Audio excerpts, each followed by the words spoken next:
خواتین و حضرات، آج کا ولاگ جو ہے وہ صحت کے حوالے سے ہے، اسے ضرور دیکھیے گا، اور یہ ان لوگوں کے لیے اسپیشلی بہت ضروری ہے جو دیسی ادویات یا جو انڈیا میں ایک میڈیسن سسٹم آیورویدک وہ استعمال کرتے ہیں، وہ اس ولاگ کو ضرور دیکھیں، کیونکہ وہاں پہ ایک تحقیق ہوئی ہے، اور تحقیق کے بعد وہ ریسرچ جو ہے وہ پبلش ہوئی ہے، اور جس میں یہ بتایا گیا ہے کہ جو لوگ جڑی بوٹیوں کی دوائیاں خصوصاً آیورویدک یا جس میں وہ کشتے وغیرہ شامل ہوتے ہیں، وہ اگر استعمال کرتے ہیں تو ان کو بہت محتاط ہونا چاہیے۔ وہاں پہ انہوں نے جو یہ کچھ ادویات دی جا رہی تھی کچھ مریضوں کو، جن کو جگر کا مسئلہ تھا، یعنی لیور پرابلم تھی، یہ 1440 وہاں پہ انہوں نے مریض جو ہے وہ منتخب کیے، جن کو جگر کا یعنی لیور کا عارضہ تھا۔ ان میں سے جو تھے وہ 94 یعنی 94 لوگ ایسے تھے کہ جن کو یہ جو جگر کا مسئلہ ہے، لیور کا پرابلم ہے، یہ دیسی جڑی بوٹیوں والی اور کشتے اور آیورویدک ادویات کھانے کی وجہ سے ہوا۔ ان میں سے بھی جو 33 مریض سے 33 وہ واضح طور پہ یہ ادویات کھانے کی وجہ سے ان کا جو ہے وہ لیور فیل ہوا، اور پھر 5 مریض جو ہے یعنی 18% اس ٹوٹل سیمپل کا، ان کی جو ہے وہ ڈیتھ ہو گئی۔ اب اس کے بعد انہوں نے وہ جو سیمپلز تھے جو یہ لوگ استعمال کر رہے تھے، جو یہ جڑی بوٹیاں یا آیورویدک میڈیسن جو کشتے وغیرہ، تو انہوں نے دیکھا کہ ان کے نسخوں میں پارا یعنی مرکری اور آرسینک، جو ایک آپ کو پتا ہے کہ بڑا زہر ہوتا ہے، اس کی مقدار 1000 گنا زیادہ تھی۔ تو وہ چونکہ مرکری اور پارا دونوں انسانی صحت کے لیے خطرناک ہیں، ان کی وجہ سے، ان خطرناک کیمیکلز کی وجہ سے وہ جو ہے وہ مریضوں کا لیور کا ان کو مسئلہ ہوا، جگر کا، اور پھر ان کی ڈیتھ ہوگی۔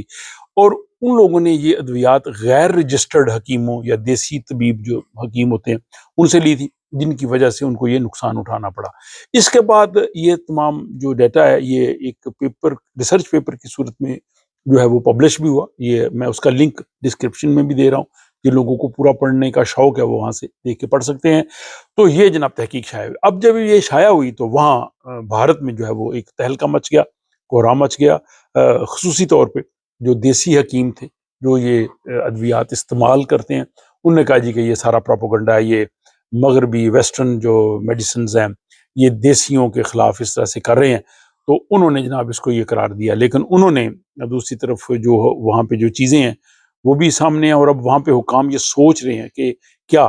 یہ جو دیسی میڈیسنز ہیں جو ٹریڈیشنل وہاں پہ یہ استعمال ہوتی ہیں، کیا ان کی بھی جانچ پڑتال کا کوئی طریقہ کار ہونا چاہیے، خصوصاً وہ ادویات جن میں مرکری اور آرسینک ہے،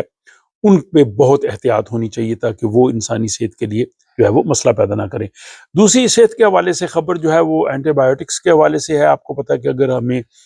بیکٹیریا کی انفیکشن ہو تو اس کے لیے جو ہے وہ اینٹی بایوٹکس جو ہے ان سے ہی علاج ہوتا ہے، لیکن جب یہ بہت زیادہ ہم استعمال کرتے ہیں تو پھر ہمارے جو بیکٹیریا ہیں وہ ریزسٹنٹ ہو جاتے ہیں، یعنی ان پہ پھر وہ ادویت استعمال کریں بھی تو اثر نہیں ہوتا۔ اور اب 2018 سے 2023 میں انہوں نے دیکھا کہ بہت سی جو اینٹی بایوٹکس ہیں وہ 40% غیر مؤثر ہو گئی ہیں، وہ اگر دیں بھی تو وہ افیکٹولی کام نہیں کرتی،